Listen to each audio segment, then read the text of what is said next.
अगर आपके सर में दर्द है, कमर में दर्द है, शरीर में दर्द है, थकान है, कुछ हल्का गर्म महसूस हो रहा है, थोड़ा बुखार लग रहा है, आप जनरली आसपास किसी डॉक्टर के पास जाकर के दिखा लेते हैं। लेकिन हम उस फीस को आज बचा लेंगे। आज हमारे साथ एक फिजिशियन है, हम उनसे बातचीत करेंगे और इन जनरल जो प्रॉब्लम होती है उस पर तो हम बात करेंगे ही। लेकिन ये जो पॉडकास्ट है ये स्पेशली हम डायबिटिक पेशेंट्स के लिए करने वाले हैं, जो अमूमन हम और आप सभी के घरों में कोई ना कोई मिल ही जाता है। नमस्कार, मैं हूँ आशीष त्रिपाठी आपके साथ और न्यूज़ 18 के स्पेशल पॉडकास्ट में आप सभी का बहुत स्वागत है। हमारे साथ हैं डॉक्टर स्वप्निल, फिजिशियन है। बहुत स्वागत है डॉक्टर साहब आपका।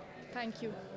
और डॉक्टर साहब एक इन जनरल हम बातचीत हम करेंगे, लेकिन फ़िलहाल एक डायबिटीज़ को लेकर मेरा सवाल है। वो डायबिटीज़ जो टाइप 1 है, टाइप 2 है, बहुत सारे लोगों को नहीं पता होता और मेरे फादर को भी है, मेरे सिस्टर को भी है। लेकिन डायबिटीज़ पता जब लोगों को चलता है कि मैं डायबिटिक हूँ, अमूमन हम इतना कंसर्न नहीं करते डॉक्टर को। जब कोई बहुत बड़ी प्रॉब्लम आ जाती है हम तभी डॉक्टर के पास जाते हैं। बिल्कुल। तो ये अर्ली स्टेज में पता हो जाए, टेस्ट के अलावा लोगों को कैसे पता चल सकता है कि डायबिटीज़ असर दिखा रही है, डायबिटीज़ से बचना है, वो सब तो हम बाद में बात करेंगे। पहले तो मैं ये बताना चाहूँगी कि टाइप 1 और टाइप 2 दोनों बिल्कुल अलग तरीके की डायबिटीज़ होती हैं। जो टाइप 1 वाली डायबिटीज़ है वो बच्चों में होती है, तो वो बचपन में किसी ना किसी फॉर्म में अपने आप ही मैनिफेस्ट हो जाती है। या तो बच्चों को बहुत ज़्यादा यूरिनेशन होगी या बहुत भूख लगेगी, वेट लॉस होता चला जाएगा। तो डॉक्टर्स बोलते हैं कि एक बार शुगर चेक कराओ, और उनकी शुगर 300-400 इस रेंज में आती है बच्चों की? बच्चों की। ओह माय गॉड, उन्हें तो इंसुलिन भी नहीं दे सकते? और उनको इंसुलिन ही देना है। Oh my God. Because type 1 diabetes सिर्फ इंसुलिन से ठीक हो सकती है, क्योंकि हमारे शरीर में इंसुलिन बनना बंद हो जाता है। जो दूसरे वाली डायबिटीज़ है, जो आपके पापा को है, आप बता रहे हो, वो है टाइप 2 डायबिटीज़, जो हम कॉमनली हर घर में देख रहे हैं आजकल। वो 40 साल के बाद यूजुअली होती है, बट आजकल जिस तरीके का खान पान चल रहा है, सेडेंट्री लाइफस्टाइल चल रही है, ओवरवेट हैं लोग, तो जल्दी भी लोगों में आ रही है ये वाली सेकंड वाली डायबिटीज़। अगर ये अर्ली स्टेज में है तो हम इसे लाइफस्टाइल मॉडिफिकेशन से ठीक कर सकते हैं, जैसे अपना खान पान अच्छा बैलेंस डाइट लेके या एक्सरसाइज करके। लेकिन अगर ये एक लिमिट से ज़्यादा प्रोग्रेस कर गई है, then we have to start with दवाइयाँ। आपने इंसुलिन का जिक्र किया, तो इंसुलिन से ठीक होना, ये सेंटेंस ठीक होगा या इंसुलिन से आप मेंटेन कर सकते हैं? क्योंकि ठीक वो होने वाली तो मैंने आज तक कोई पेशेंट नहीं देखा जिसकी डायबिटीज़ ठीक हो गई हो। नहीं, ऐसा नहीं है। अगर आपकी डायबिटीज़, मैंने बताया कि बहुत कम लेवल पे है, HbA1c करके एक टेस्ट होता है, अगर वो बहुत अर्ली स्टेजेस में है डायबिटीज़, तो आप बिल्कुल ठीक कर सकते हैं। बट हाँ, अगर आप उस स्टेज में चले गए हैं जहाँ पे इंसुलिन लग रही है आपको, क्योंकि हम हमेशा इंसुलिन से शुरुआत कभी भी नहीं करते। पहले हम बोलते हैं कि अपनी लाइफस्टाइल मॉडिफिकेशंस करो, एक्सरसाइज करो, डाइट हेल्दी करो, फिर ओरल टैबलेट से स्टार्ट करते हैं। अगर उन चीज़ों से भी आप कंट्रोल नहीं कर पा रहे हो, तब हम जाते हैं इंसुलिन पे।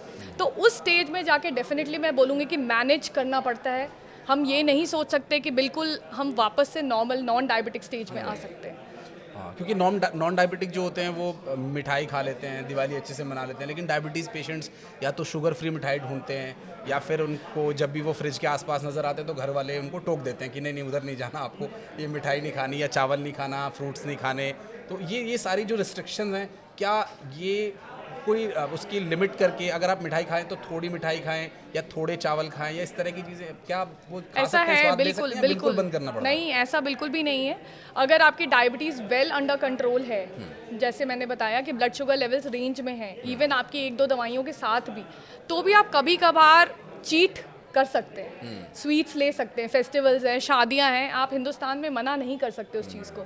बट आपको कहीं ना कहीं उस चीज़ को कॉम्पनसेट करना दिन में पड़ेगा। कितनी बार चीट कर सकते हैं? नहीं, दिन में नहीं, हफ्ते में। Okay. हफ्ते में मे बी एक दिन कभी चीट कर सकते हैं, बट बाकी दिन आपको देखना पड़ेगा कि आपका जो डाइट है वेल बैलेंस डाइट हो। हम फैट भी मना नहीं करते, कार्ब्स भी नहीं करते, प्रोटीन्स भी मना नहीं करते, बट सबकी जो क्वांटिटीज़ है वो अच्छी मात्रा में, सही मात्रा में होनी चाहिए।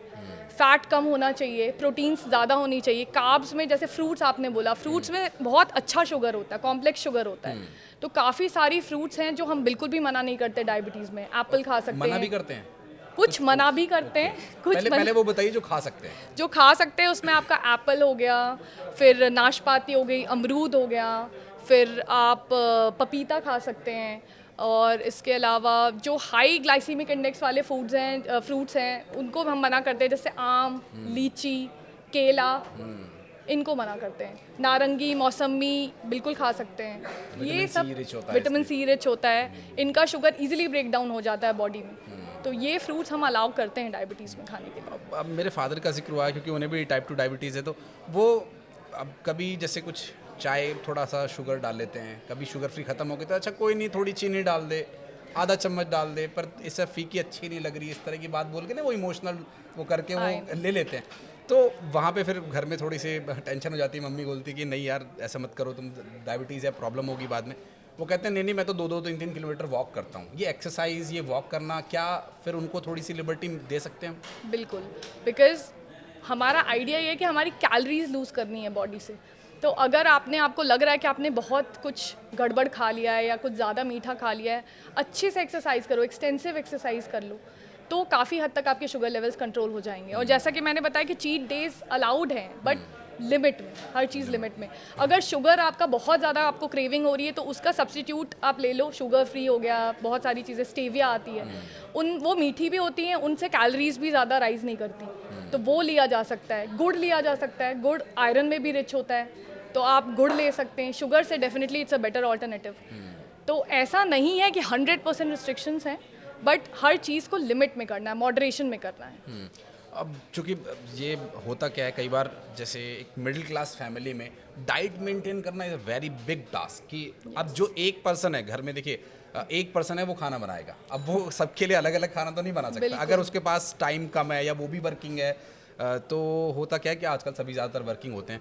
आपने घर में रोटी चपाती या सब्ज़ी बना दी, या फिर चावल बना दिए, थोड़े दाल चावल बना दिए या सब्ज़ी चावल बना दिए, इस तरह से आप एक ही या तरह का बनाते हैं मील, और फिर वो सबको खाना होता है। अब वो चाहे डायबिटिक है चाहे नॉन डायबिटिक है, या फिर हमें अलग से, चूँकि इतनी लिबर्टी भी नहीं होती और मिडिल क्लास में इतना टाइम भी नहीं है लोगों के पास, वो हर कोई किसी न किसी वजह से बाहर जा रहा है, तो ऐसे लोगों के लिए एक परेशानी हो जाती है कि वो अपने वो जो डाइट वाले फूड्स आप बता रहे हैं कि नॉन डायबिटिक चीज़ें हम कैसे खाएंगे, तो ये प्रॉब्लम कैसे सॉल्व होगी? क्या करना ही पड़ेगा? हम बिल्कुल भी नहीं, हम नॉर्मल डाइट ही खाना है। नॉर्मल डाइट में मैंने बताया, आप रोटी, चावल, दाल, सब्जियां, फ्रूट्स सब कुछ खा सकते हो।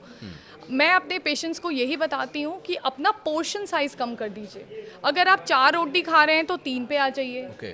2.5 पे आ जाइए। अगर आप एक बड़ा कटोरी खा रहे हैं चावल का तो उसको आधा कर दीजिए। पोर्शन साइज़ कम कर दीजिए, उससे आपकी कैलोरीज नहीं बढ़ेंगी। इससे आपका जो मन है खाने का, जो हेल्दी चीज़ें हैं, वो बिल्कुल खा सकते हैं आप। सेम जो नॉर्मल खाना हमारे लिए बन रहा है वो ही डायबिटिक भी खा सकते हैं, बस पोर्शन साइजेस थोड़ा छोटा रखना है। और तीनों टाइम का खाना खाना है, that is very important. Meal skip नहीं करनी है। लोगों को लगता है कि मैंने तो कुछ भी नहीं खाया, मैं दिन भर भूखा हूँ, फिर भी मेरे शुगर शूट अप हो रही है। हाँ। तो ये नहीं करना है। Breakfast, lunch, dinner, 3 major meals करने ही करने हैं। और साथ में बीच में भी हम डायबिटिक पेशेंट्स को बोलते हैं कि बीच में भी स्नैकिंग करनी है, हेल्दी चीज़ें, जैसे बीच में आपने फ्रूट्स खा लिया, स्प्राउट्स खा लिए, कभी एक गिलास दूध का पी लिया, इस तरीके की हेल्दी चीज़ें बीच में भी लेनी है। धीरे धीरे थोड़ा थोड़ा दिन भर खाना है, स्मॉल फ्रीक्वेंट मील्स, ताकि शुगर लेवल्स एकदम से ऊपर नीचे ना हो। सो ये है बेसिकली। मेडिसिन का एक बहुत बड़ा प्रॉब्लम रहता है कि एक बार डॉक्टर ने बता दिया कि आपको फला फला दवाई लेनी है, XYZ आपको डायबिटिक वाली दवाई लेनी है, तो वो एक बार शुरू हुई तो फिर दोबारा डॉक्टर के पास जाना ही नहीं हुआ। फिर मेडिकल गए और वो दवाई ली, और मैं तो जी दवाई खा रहा हूँ।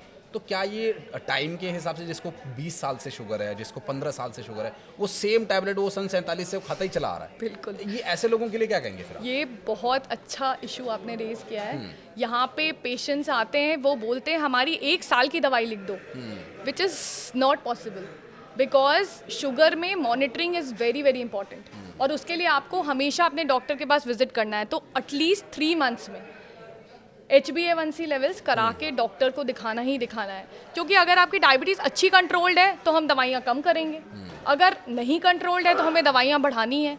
हम 1 साल का प्रिडिक्शन नहीं कर सकते हैं कि 1 साल में आपकी शुगर लेवल्स किस लेवल पे रहेगी। तो you have to keep visiting. आपको थोड़े थोड़े, आइडियली अगर आपका शुगर लेवल अनकंट्रोल्ड है तब तो हम 1 महीने बाद ही बोलते हैं पेशेंट को कि आप एक चार्ट घर पे शुगर मॉनिटर करिए, क्योंकि एवरीडे आप लैब नहीं जा सकते हैं। फास्टिंग PP का हफ्ते में 2 दिन मेजर करिए, एक चार्ट बना के हमारे पास आइए, ताकि हमें भी समझ आए कि आपकी शुगर लेवल्स किस टाइम पे बढ़ रही हैं, और उस हिसाब से हम मेडिसिन टाइट्रेट करेंगे। लेकिन अगर आप 6 महीने 1 साल बाद जा रहे हैं तो हमें पिछले 1 साल का रिकॉर्ड कुछ भी नहीं पता होता है। तो इट इज़ ऑलवेज रिकमेंडेड कि एवरी 3 मंथ्स तो एटलीस्ट आपको विजिट करना ही करना है। तो जो हमारे पॉडकास्ट देखने वाले दर्शक हैं, अगर इस तरह की आपके घर में किसी की आदत है कि मेडिकल तक ही जाने में उनको सहूलियत होती है, तो प्लीज़ डॉक्टर के पास जाएं और जो भी आपके मेजरमेंट्स हैं दवाई शुगर के हिसाब से लें कि आपका शुगर कितना शूट कर रहा है या शुगर से क्या समस्या आपको हो रही है, आप वो सब मेजर करें और थोड़ा चार्ट बनाएं, थोड़ा सा मेहनत करें। स्कूल में जो पढ़ाई लिखाई नहीं करी वो अपनी शुगर के लिए अब चार्ट कम से कम आप बनाइए।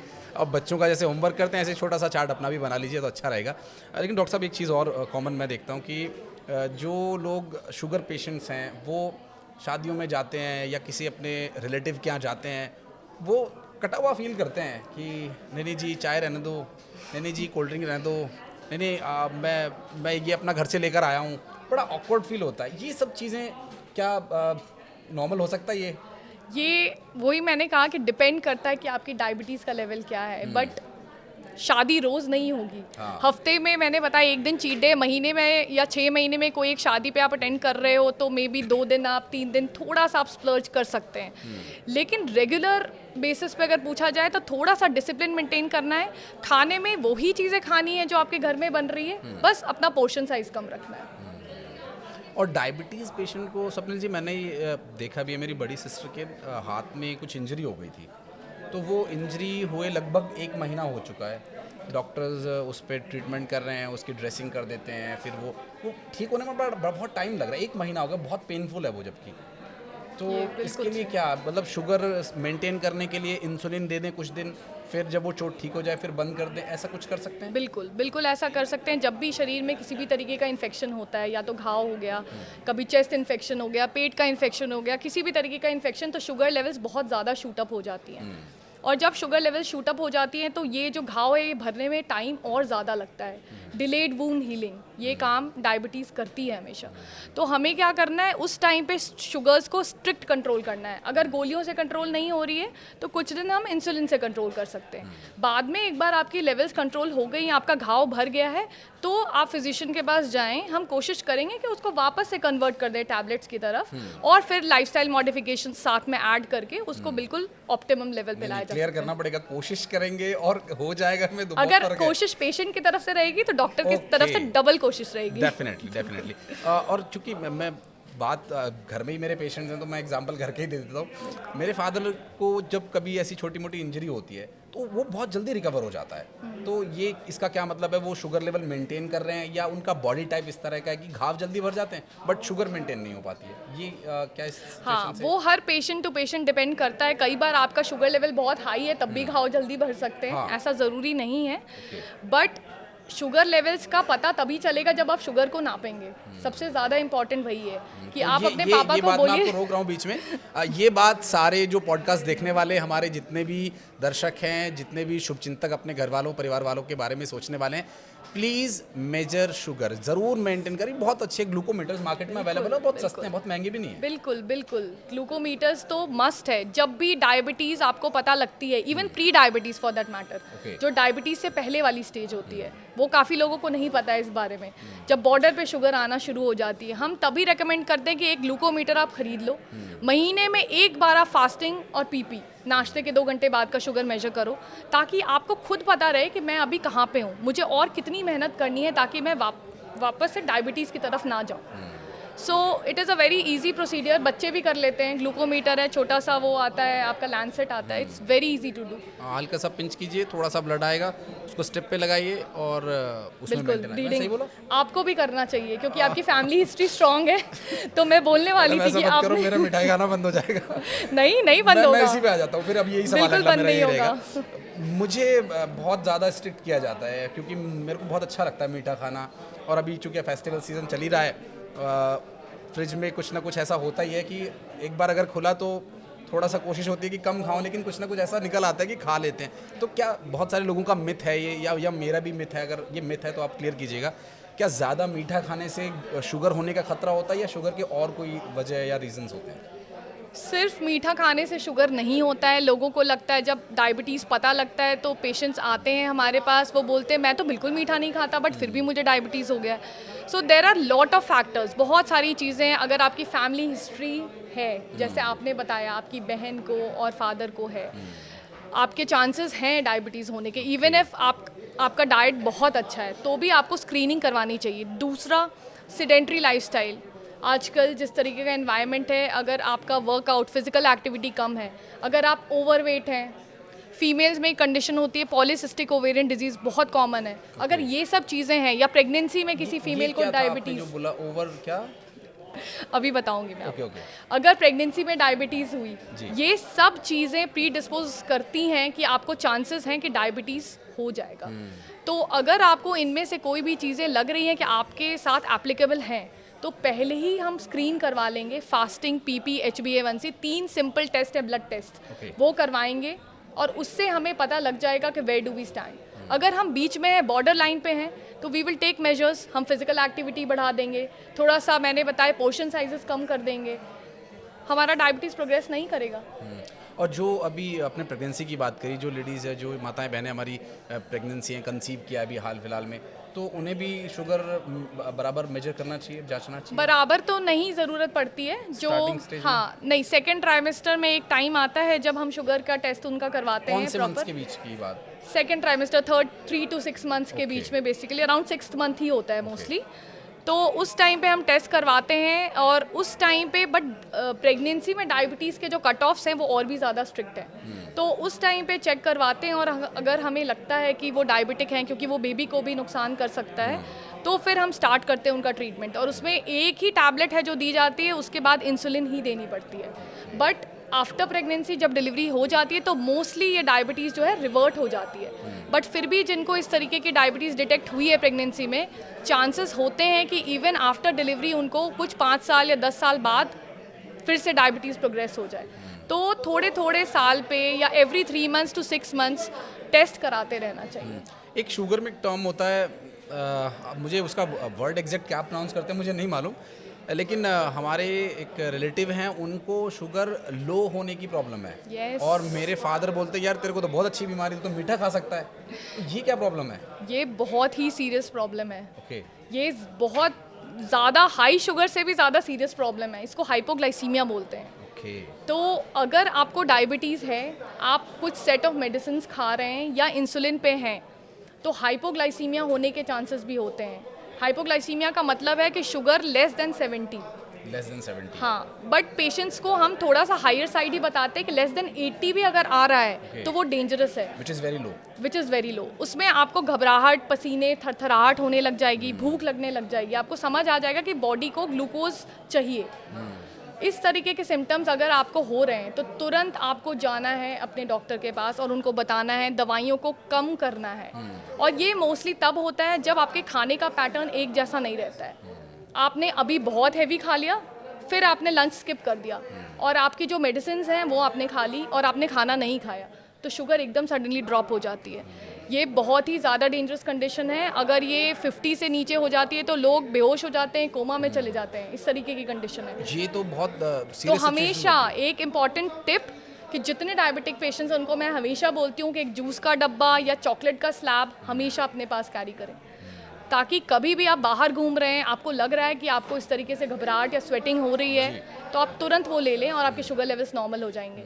घर पे हैं तो मेजर करें आप उसको, अगर आपका कम आ रहा है तो तुरंत आप खाना खा लें या चीनी खा लें या जो भी जूस पी लें, ताकि पता रहे कि आपका शुगर लो हो रहा है, और तुरंत अपने डॉक्टर से मिलें और उनसे डिस्कस करें कि उस ट्रीटमेंट को कैसे मॉडिफाई किया जाए। और कुछ लोग मिलते हैं, वो बोलते हैं कि हम रखते हैं अपने पास टेट्रा पैक रखते हैं, चॉकलेट रखते हैं, बट वो हम शुगर लो होने का वेट नहीं करते, मुझसे पहले ही खा लेते हैं। तो ये भी इसका तो मैं कुछ नहीं कर सकती। नहीं, उन्हें खुद ही करना पड़ेगा, आपको खुद मेंटेन करना है कि आप इस चीज़ का ध्यान रखें कि आपको अपनी डाइट मेंटेन करनी है, थोड़ा एक्सरसाइज, योगा, प्राणायाम, और वही सब जो घर में बड़े बुजुर्ग बताते हैं वो सारे काम अगर आप करेंगे तो आपकी शुगर मेंटेन रहेगी। वर्ल्ड डायबिटिक डे है तो इसलिए हम इस पर बात कर रहे हैं, शुगर सेंट्रिक ही हमारा पूरा पॉडकास्ट रहेगा, लेकिन और भी जो छोटे छोटे इश्यूज़ हैं उस पर भी हम बात करेंगे। घर में कई लोगों को हेडेक होता है, बहुत लेज़ी रहते हैं, ये शुगर पेशेंट्स के साथ ही होता है या ये किसी के साथ भी होता है, तो उसको ध्यान देने की ज़रूरत है? वैसे तो डायबिटीज़ में अगर आपकी डायबिटीज़ कंट्रोल नहीं है तो पेशेंट्स लथार्जी, हमेशा ऐसे सुस्त रहेंगे, वेट लॉस होता जाएगा, उनको यूरिन बार बार आएगा, प्यास बार बार लगेगी, भूख भी लगेगी, बहुत डिस्कम्फर्ट में होंगे। तो पहले तो ज़रूरी है कि डायबिटिक पेशेंट्स पे अगर फोकस किया जाए तो इस तरीके के सिम्टम्स तभी होंगे जब इनके शुगर लेवल्स कंट्रोल नहीं होते हैं। अगर शुगर लेवल्स कंट्रोल्ड हैं तो इस तरीके के सिम्टम्स यूजुअली नहीं होंगे। बट जो हाँ, आपने हेडेक्स की बात की, हेडेक्स के मल्टीपल रीजंस हो सकते हैं। एंड आजकल जो सबसे ज़्यादा कॉमन हमारे पास आ रहा है that is stress, anxiety, yes, lack of sleep, lack of proper food, इन सब चीज़ों से, एक्सेसिव टी एंड कॉफ़ी, अगर ये चीज़ें आप कर रहे हैं तो कई बार आपको फील होगा कि आपको एक्सेसिव स्क्रीन टाइम जो आप नहीं अवॉइड कर सकते। ये तो मेरी बात हो रही है। बिल्कुल, जो आप नहीं avoid, tea, coffee, maximum screen time, stress, lack of sleep, stress, lack of sleep, इन सब चीज़ों से ट्रिगर होता है। ओके, बट फिर भी मैं फिट हूँ। आपको कैसे पता कि आप फिट हो? आपने कोई टेस्ट कराए? टेस्ट करा, मैं पूरी ये 20 फ्लोर में पैदल चल के सीढ़ियों से जा सकता हूँ, ऊपर आ सकता हूँ। वो अच्छी चीज़ है, बट डायबिटीज़ की स्क्रीनिंग तब भी करानी है। वो कैसे होगी? आपको टेस्ट कराना है, ब्लड वो टेस्ट कराना ग्लूकोमीटर है, वाली बात? वो तो रैंडम है। आपने एक सिंगल रीडिंग चेक की और वो नॉर्मल आई, but that is not a confirmatory test. आपको लैब से HbA1c कराना है, जो एवरेज 3 मंथ्स का ब्लड शुगर बताता है। उसी से पता चलेगा कि आप एक्चुअली में फिट हैं या नहीं है। हो सकता है आप बिल्कुल फिट दिख रहे हो, बट आपको डायबिटीज़ शुरू हो गई हो, क्योंकि सिम्टम्स कई बार बहुत बाद में होते हैं। लेकिन अब ये तो टेस्ट का, ये टाइम का बहुत इशू हो जाता है डॉक्टर साहब। अब टाइम आप देखिए कि कई बार शिफ्ट्स हमारी चेंज होती हैं, कई बार कुछ बहुत ज़रूरी काम है, कहीं इलेक्शन है, कुछ है, तो बिजी शेड्यूल है। और ये तो चलो मैं अपनी प्रॉब्लम बता रहा हूँ, हमारे जो इन जनरल हमारे जो पॉडकास्ट देखने वाले दोस्त हैं वो भी बहुत लेट कभी फ्री हो रहे हैं। टाइमिंग, लैब्स की टाइमिंग होती है 10 से 11 और दोपहर में 2 से 3, फिर उसके बाद वो लैब्स बंद हो जाती हैं। तो ऐसे लोगों के लिए आप पूरे दिन होती है services available? 24/7 lab services hospitals पे आजकल अवेलेबल हैं। आप किसी भी टाइम पे जाके चेक करवा सकते हैं, और संडे के दिन या गैजेटेड हॉलीडे वाले दिन आप बिल्कुल जा सकते हैं। और आप जैसी डॉक्टर हो तो पेशेंट्स वैसे भी बार बार आने की कोशिश करेंगे। अच्छा, मैं नहीं चाहूँगी कि मेरे पेशेंट्स कभी आएँ दोबारा बार बार। हाँ, डायबिटिक वाले ज़रूर आएँ, क्योंकि उनको ज़रूरत पड़ेगी हमारी, बिल्कुल। तो अब क्योंकि इन जनरल इंडियन मेंटालिटी है कि कोई बीमारी नहीं तो डॉक्टर के पास क्यों जाना? यही मेंटालिटी चेंज करनी है, क्योंकि अब बीमारियां बढ़ गई हैं। अब एनवायरनमेंट चेंज हो गया, खाने पीने की चीज़ों में भी इतनी मिलावटें हैं, इतना पोल्यूशन है बाहर, इतना स्ट्रेस है, इन सब चीज़ों को, सीडेंट्री लाइफस्टाइल है, सब ऑफिसेज में लगे हुए हैं, स्क्रीन टाइम इतना ज़्यादा है, सोशल मीडिया, इतनी सारी चीज़ें आ गई हैं, हर तरीके की बीमारियां इससे पैदा हो रही हैं, मेंटल, फिजिकल। तो इसीलिए आज की डेट में इस तरीके की स्क्रीनिंग होनी और भी ज़्यादा ज़रूरी है।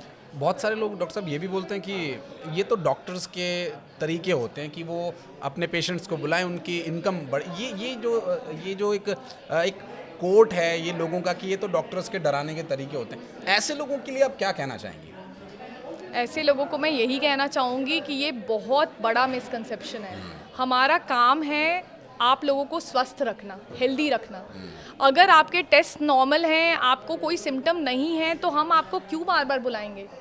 अगर आपकी, बट स्क्रीनिंग इज़ इम्पॉर्टेंट। जैसा मैंने बताया कि जब आपकी एक सर्टन एज हो जाती है, या आपके कोई भी एक रिस्क फैक्टर एसोसिएटेड है, फैमिली में हिस्ट्री है, तो डेफिनेटली स्क्रीनिंग तो होनी ही चाहिए। और अगर चीज़ें नॉर्मल है तो हम चाहेंगे कि आप कभी भी हमारे पास दोबारा ना आए। मुझे लगा आप ऐसे लोगों को बोलेंगे गो टू हेल। नहीं, बिल्कुल भी नहीं। कुछ क्वेश्चंस आए हुए हैं मेरे पास। जब खुश रहिए। हाँ, ऑब्वियसली ये रहना ही चाहिए। अच्छा, हैप्पीनेस इज की of maintain sugar. Yes, sugar level stress से भी बढ़ते हैं। अगर आप खुश हैं अपनी लाइफ में तो डेफिनेटली आप, बस सिर्फ खुशी इज़ नॉट इम्पॉर्टेंट, बट हाँ, वो भी एक एग्रेवेटिंग फैक्टर होता है। जो लोग बहुत स्ट्रेस में होते हैं, अच्छी नींद नहीं लेते हैं, उनका शुगर भी शूट अप होता है। और चूंकि आजकल तो ऑलमोस्ट सभी को मीना कुमारी कॉम्प्लेक्स रहता है कि मुझे तो दुखी रहना है, नंबर कम आ गए, छोटे बच्चों की बात कर रहा हूँ, नंबर कम आ गए तो दुखी रहना, पढ़ना नहीं है लेकिन नंबर कम आ गए तो दुखी हो जाना है। एक टीनेजर होते हैं कि बाइक चाहिए या कुछ ऐसा गैजेट चाहिए जो फैमिली से वो बार बार प्रेशर करके लेना चाहते हैं, वो नहीं मिला तो टेंशन में आ गए, स्ट्रेस में आ गए। किसी से कुछ ऐसी बात हो गई तो वो ओवर थिंकिंग में चले गए। तो ये सारी चीज़ें वो कैसे प्रैक्टिस करें? इतनी सारी तो टेंशन है आसपास, आप कुछ भी करते हैं तो उसमें टेंशन है। बिल्कुल, ये आपका सोचने का नज़रिया है, लेकिन आप बिल्कुल सही कह रहे हैं, क्योंकि हम अपने घर में भी देख रहे हैं हमारे बच्चों का जो बिहेवियर है बहुत चेंज हो गया है। शायद इसलिए क्योंकि कई बार आजकल पेरेंट्स वर्किंग हैं, टाइम नहीं दे पा रहे, पेरेंट्स भी स्ट्रेस में रहते हैं, तो इस तरीके से बच्चों में भी स्ट्रेस बहुत जल्दी आ रहा है। बच्चे बहुत डिमांडिंग हो गए हैं, ज़िद्दी हो गए हैं, और हमारे पास पेशेंट्स आते हैं जिनकी एवरीथिंग, सारी रिपोर्ट्स नॉर्मल होती है, बट स्टिल उनको भूख नहीं लग रही है, वो नींद नहीं ले पा रहे। ये मेंटल स्ट्रेस, एंग्जाइटी डिसऑर्डर्स, ये बहुत ज़्यादा आ रहे हैं। तो मेरे को यही कहना है कि इसके लिए आप फिजिकल एक्टिविटी बढ़ाइए, इससे शरीर में एंडोर्फिन्स रिलीज होते हैं जो आपको खुश रखते हैं, इससे आप अच्छा महसूस करेंगे, तो डेफिनेटली आपकी जो ओवरऑल वेलबींग है वो रहेगी। अरे कि डॉक्टर साहब, अब आपने बोला कि वॉक करें, एक्सरसाइज करें, प्राणायाम करें, अभी तो हम देख रहे हैं हवा में इतना जहर है, 500 क्रॉस हो रहा है, ये स्मॉग, ये पॉल्यूशन, ये कैसे करें? घर के अंदर ही बैठ के करें, एयर प्योरीफायर लगा के करें, कैसे करें? बिल्कुल, एयर प्योरीफायर लेके करें, घर पे योगा कर सकते हैं। मैं तो अपने पेशेंट्स को वॉक एंड टॉक भी बताती हूँ। बहुत पहले एक ऐड आया करता था जिसमें वॉक एंड टॉक, नाम मत लीजिए कंपनी का, नहीं तो ऐड हो जाएगा। नहीं, बिल्कुल भी नहीं। बट मैं हमेशा, वो बोलते हैं कि बिल्कुल हम क्या करें, हम तो घर से बाहर ही नहीं निकल सकते। तो मैं उनसे पूछती हूँ आप फ़ोन पे कितनी देर बातें करती हैं, स्पेशली फीमेल्स। हम तो 2 घंटे। तो मैं बोलती हूँ बस वो 2 घंटे आप वॉक करके बात करिए। तो किसी ना किसी वे से आपको वो ढूंढना है, वो तरीका आपको खुद ढूंढना है अपने एनवायरनमेंट में, क्योंकि हम पूरा एनवायरनमेंट चेंज नहीं कर सकते हैं। और ये हमारा थोड़ा सा फेज़ जो आता है दिवाली के बाद वाला, इसमें काफ़ी ज़्यादा पोल्यूशन और चेस्ट के केसेस, रेस्पिरेटरी केसेस ज़्यादा होने लगते हैं। तो हम खुद एल्डरलीज़ को या डायबिटिक्स को बोलते हैं कभी बहुत ज़्यादा आप बाहर ना निकलो।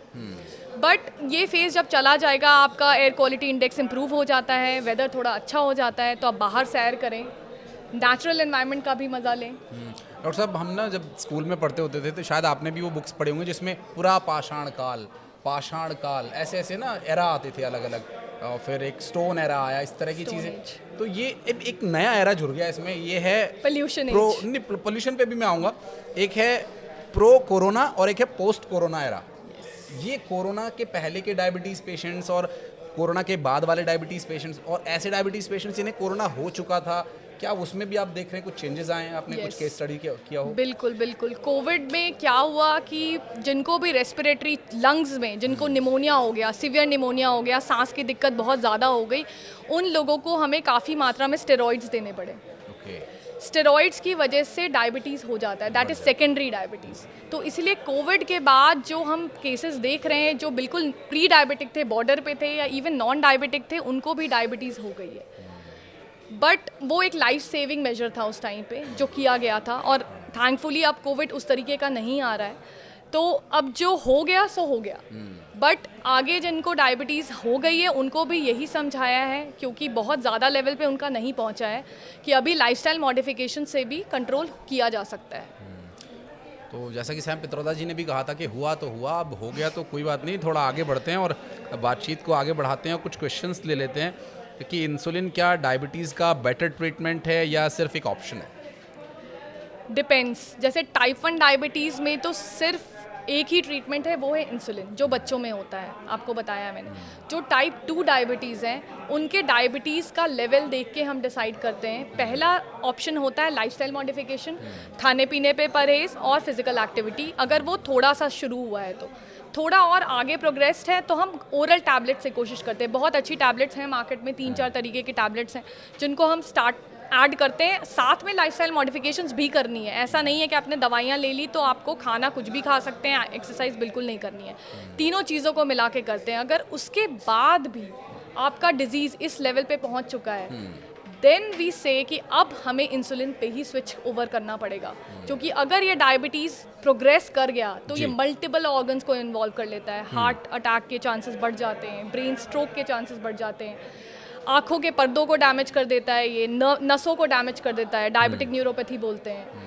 तो इस तरीके की चीज़ों से किडनीज़ पे बहुत असर डालता है। इन चीज़ों से बचने के लिए हमें शुगर लेवल्स कंट्रोल में रखने ही हैं। और वो थोड़ा परहेज़ करके, थोड़ी मेडिसिन लेके ये मेंटेन हो जाता है? बिल्कुल मेंटेन हो जाता है, बिल्कुल। लोगों की मेडिसिन बंद भी हो जाती हैं। ये डायबिटीज़ वाला जो सिलसिला चला है मैडम, क्योंकि आजकल हर दूसरा, या मैं तो कहूँगा कि हर आदमी लगभग किसी न किसी वजह से डायबिटीज़ से परेशान है, चाहे तो उसके किसी लव्ड वन को है, घर में परिवार में किसी को है, या वो खुद पेशेंट है। तो ये कंडीशन बन गई है, तो इसका कोई स्पेसिफिक रीज़न आप देखते हैं? क्योंकि आपने जब स्टडी किया, आपकी फैमिली मेम्बर्स या आप अपनी लाइफ एक्सपीरियंस से, क्या आपको लगता है कि वो स्ट्रेस ही एक सिर्फ रीज़न है जो शुगर शूट अप करता है, या और भी कोई रीज़न? नहीं, बहुत सारे रीजंस हैं। एक तो मैंने बताया फैमिली हिस्ट्री अगर आपकी है तो बहुत चांसेस हाई होते हैं डायबिटीज़ होने के। दूसरा, आपका अगर सेडेंट्री लाइफस्टाइल है, जो आजकल बहुत ज़्यादा हम देख रहे हैं, सेकंड रिस्क फैक्टर है।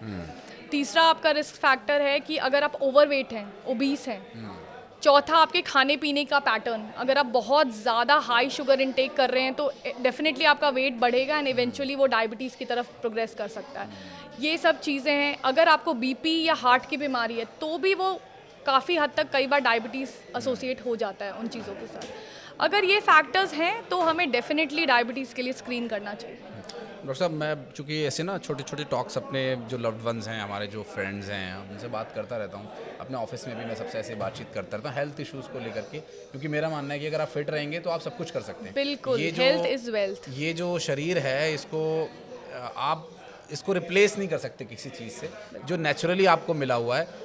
तुलसी धन धाम शरीरा, तो वो जो धन धाम है, ये एक ऐसा ओनली सोर्स है कि आप इससे सारे जो भौतिक सुख हैं, जो ऐश्वर्य हैं, आप इन्हीं से भोग सकते हैं। तो आप इसका बहुत ध्यान रखें, बहुत आपको इसे मेंटेन करने की ज़रूरत है, और अच्छी हेल्थ को मेंटेन करें, जिम जाएं और एक्सरसाइज करें, घर में करें, बाहर करें, जहाँ भी आपको कंफर्ट लगता है वहाँ पर एक्सरसाइज ज़रूर करें। लेकिन डॉक्टर साहब, जब मैं ये बातें अपने फ्रेंड्स को बताता हूँ ना, तो वो कुछ वीडियोस दिखाते हैं मुझे कि सीसीटीवी आया, उसमें एक कोई शख्स है पर्टिकुलर, वो ट्रेडमिल पर रनिंग कर रहा है, अच्छे खासे उसके मसल्स हैं, और सडनली वो ड्रोन हो गया या ड्राउजी हो गया, गिर गया वो, और उसकी वहीं ऑन द स्पॉट डेथ हो गई।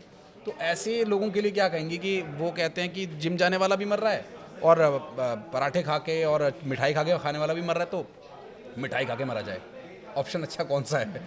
देखिए, जैसे कि इंग्लिश में एक सेइंग है, exceptions do not make a rule. तो मैं यही कहना चाहूँगी कि ये बहुत रेयर केसेस हैं। बट हार्ट डिजीज़ आजकल, आप बिल्कुल सही कह रहे हैं, यंग लोगों में भी बहुत कॉमन हो गई है बिकॉज ऑफ वही बताए स्ट्रेस फैक्टर हो गया, या सैचुरेटेड फैट्स बहुत खा रहे हैं, जंक फूड बहुत चल रहा है, फैमिली हिस्ट्री स्ट्रॉन्ग है। तो बहुत चांसेस होते हैं आजकल यंग एज में भी, अगर आपको सिम्टम्स आ रहे हैं तो आप keep a watch on your symptoms, कि चलने पे सांस फूल रही है आपको, चेस्ट पेन्स हो रहे हैं इंटरमिटेंटली लेफ्ट में, कभी शोल्डर्स में जा रहा है आपका चेस्ट पेन, घबराहट हो रही है, पसीने आ रहे हैं, इस तरीके के सिम्टम्स हो रहे हैं, तो आप एक ईसीजी, इको और ट्रेडमिल टेस्ट ज़रूर कराएं। ओके। जो बहुत ही ये हार्ट आसान के है लिए? हार्ट के लिए, वो किसी भी एज पे। तो ये डायबिटीज़ भी इफेक्ट करता है हार्ट को? यस, डायबिटीज़ बिल्कुल, ऑलमोस्ट कितना परसेंट? परसेंट नहीं बता सकते, बट ये आपको ज़रूर बता सकते हैं कि डायबिटीज़ अगर आपको है तो हार्ट डिजीज़ या हार्ट की नलियों में ब्लॉकेज होने के चांसेस ऑलमोस्ट 50% ज़्यादा हो जाते हैं as compare to a non diabetic patient. तो आपको अपने हार्ट का भी ख्याल रखना है, अपने किडनीज़ का भी ख्याल रखना है जब आपको डायबिटीज़ है, ब्रेन का भी ख्याल रखना है, बिकॉज ये सारे ऑर्गन्स अगर आपकी डायबिटीज़ कंट्रोल नहीं है तो धीरे धीरे अफेक्ट होते हैं। तो अगर इसी आंसर को हम रिवर्स करें, क्या हार्ट पेशेंट को डायबिटीज़ होने का खतरा रहता है? यस, दोनों। तो ये मतलब पूरक हैं एक दूसरे के, ये सब जुड़े हुए हैं एक दूसरे से। हाइपरटेंशन, डायबिटीज़, हार्ट डिजीज़, ये सब लाइफस्टाइल डिजीज़ेज़ हैं। ओबेसिटी, मेटाबॉलिक सिंड्रोम, ये सारी लाइफस्टाइल डिजीज़ेज़ हैं। तो अगर इनमें से कुछ भी एक चीज़ है तो सारी बाकी बीमारियों की स्क्रीनिंग भी होनी चाहिए। और एक बहुत ही ज़्यादा कॉमन फैक्टर है आजकल ब्लड प्रेशर को मेंटेन करना। एकदम से लोगों का ना ब्लड प्रेशर शूट अप हो जाता है और वो छोटी छोटी बात पे हाइपर हो जाते हैं, और कुछ लोग ऐसे हैं वो बहुत कूल काम रहते हैं लेकिन उनको फिर भी बीपी की प्रॉब्लम रहती है, उनका मेंटेन नहीं होता। वो क्या आइडियल कितना नंबर है, कितना रखना है, लो नीचे वाला 90, 100, ऊपर वाला 120, 140, ये अलग अलग आ रहे हैं सब। गूगल करो तो कुछ और दिखाता है, डॉक्टर के पास जाओ तो कुछ और बताता है। तो ये प्रॉब्लम कैसे सॉल्व होगी?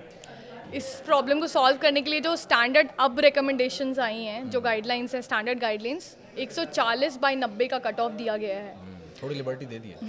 थोड़ी सी लिबर्टी दी गई है, बट बीपी का अगर आपको लग रहा है कि घर पे आप बैठे हैं, आपने बीपी रिकॉर्ड किया और आपकी रीडिंग्स 1 या 2 144/94 थोड़ी थोड़ी भी ज़्यादा आ रही हैं, तो हम पेशेंट को बोलते हैं कि आप एक बीपी चार्ट मेंटेन करिए, जैसे मैंने शुगर चार्ट बताया था। बिल्कुल, रेस्टिंग पोजीशन में बीपी नापना है। जब आप किसी पे गुस्सा करके चिल्ला के आएँ या कहीं से भाग के दौड़ के आएँ, उस टाइम पे बीपी नहीं मेजर करना है। आधे घंटे आप आराम से रेस्टिंग पोजीशन में बैठे हुए हैं, उस टाइम पे बीपी नापेंगे, सुबह के टाइम पे और शाम के टाइम पे, क्योंकि डायनल वेरिएशन भी होता है।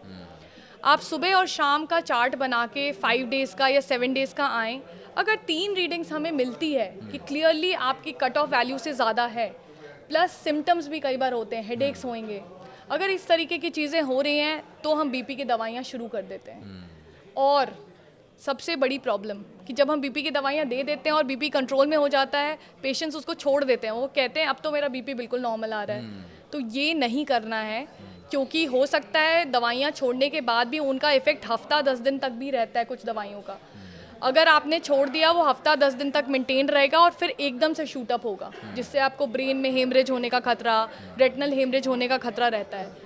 तो इस चीज़ का ध्यान रखना है कि एक बार दवाइयाँ शुरू हो गई हैं तो मॉनिटरिंग करनी है, दवाइयाँ तभी रोकनी है जब डॉक्टर ने बोला है। वही वो शुगर वाला वही टर्म आ गया कि एक बार जो डॉक्टर ने दवाई बता दी वो लाइफ टाइम वो 20 साल से वही दवाई खाए जा रहे हैं। तो बीपी वालों के साथ भी यही है, एक बार डॉक्टर ने बता दी कि 5 mg की फलाना फलाना आपको मेडिसिन लेनी है, वो अब बीपी आपका 170 भी जा रहा है तो भी वही 190 जा रहा है, 200 300 400 भी पहुंच जा रहा है तो भी आप वही 5 mg वाली वो छोटी वाली बिंदी वाली गोली खा रहे हैं। तो ये इन लोगों के लिए कैसे, उन्हें उन लोगों को डॉक्टर के पास सबसे जाने में बहुत पहले प्रॉब्लम होती है हाँ यही प्रॉब्लम को दूर करना है और डॉक्टर के पास जाना ही जाना है।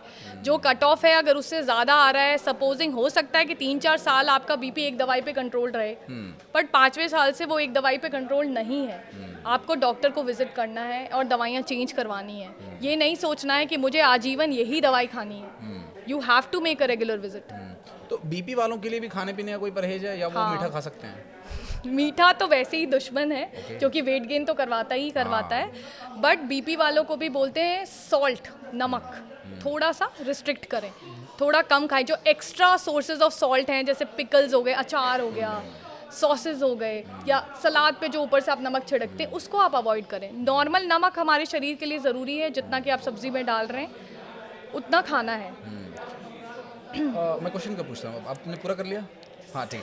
मैं कुछ मेरे फ्रेंड्स हैं जो थोड़ा ड्रिंक करते हैं, शाम को थकान कहते हैं, थकान हो गई भी, थोड़ा थकान मिटा लेते हैं, थोड़ा अल्कोहल लेते हैं, एक वो लिमिट उनकी है डिसाइडेड, बट कुछ लोग हैं जो थोड़ा लिमिट को लिबर्टी लेकर के थोड़ा एक्सेस हो जाते हैं।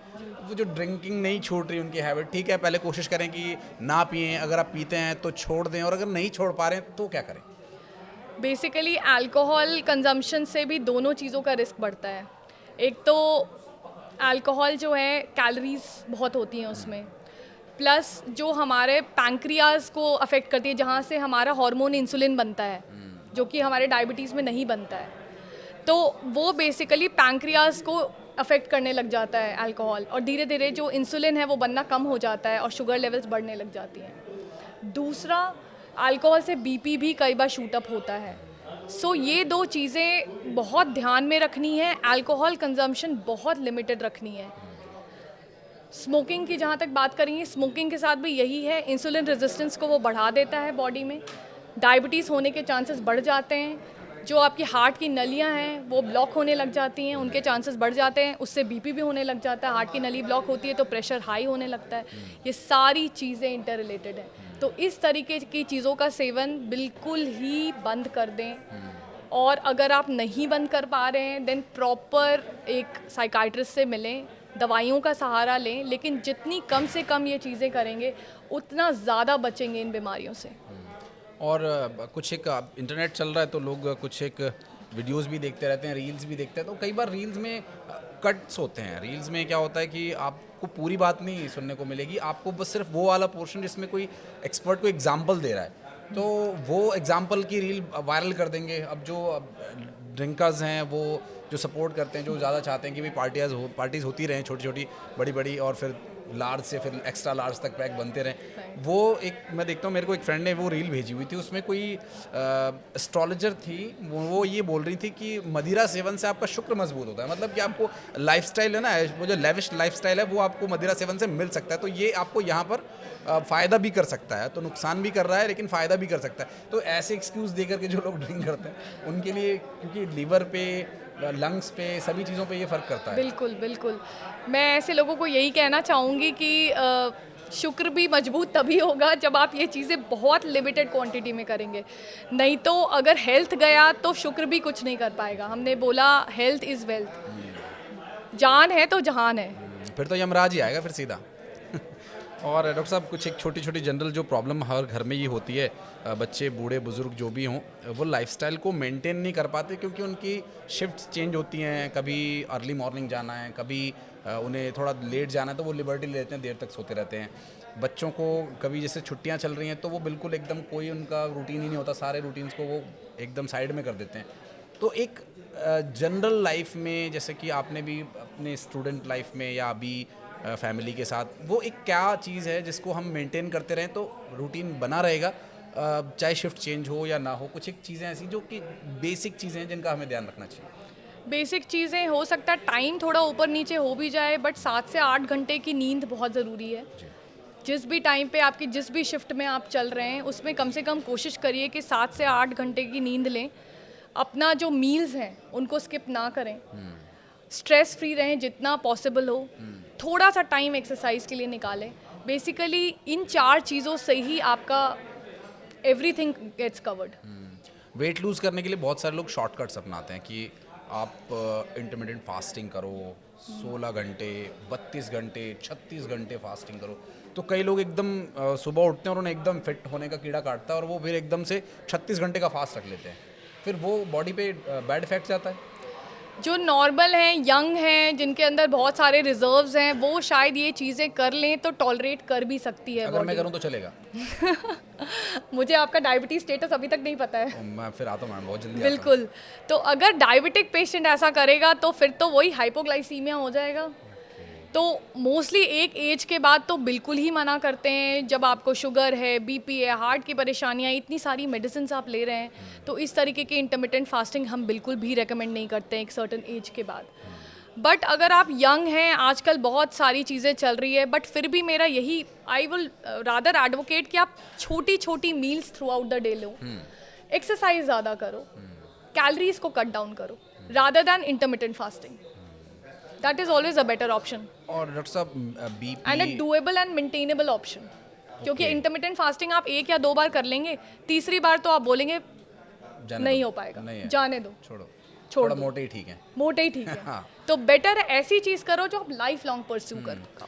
तो छोटे स्टेप्स लेने हैं, बेबी स्टेप्स लेने हैं, ताकि आप उसे मेंटेन कर सके और अगर बॉडी पर कोई प्रभाव पड़ता भी तो वो ज़्यादा ना पड़े, क्योंकि अति का भला ना बोलना, अति की भली ना चुप।